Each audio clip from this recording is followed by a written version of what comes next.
Incentives matter. This is the fundamental concept in economics.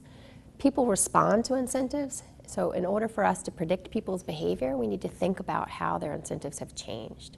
For example, when gas prices rise, people buy less gasoline. They probably don't stop buying gasoline, but they find ways to use less. Maybe they combine their errands so they can take fewer trips.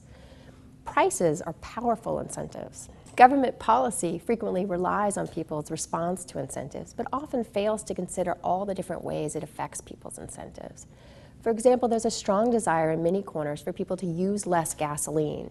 One way that government policy does this is by CAFE standards. These are government mandates for car manufacturers to sell a fleet of vehicles that have an average fuel efficiency at or above this standard, for example, 25 miles per gallon.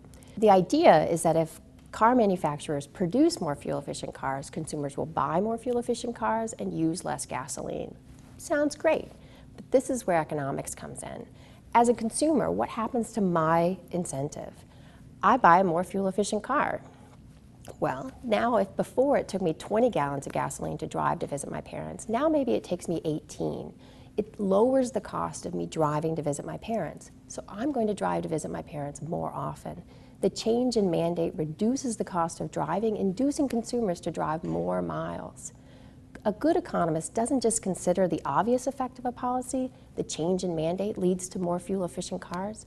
A good economist also considers the less obvious effects. The change in mandate lowers the cost of driving, inducing consumers to drive more miles, with the attendant effects on pollution and car emissions. Setting the right incentive and avoiding unintended consequences is difficult. Incentives matter is a relatively straightforward concept. What's difficult is to think about all the different ways that policymakers might affect people's incentives and how that would change people's behavior.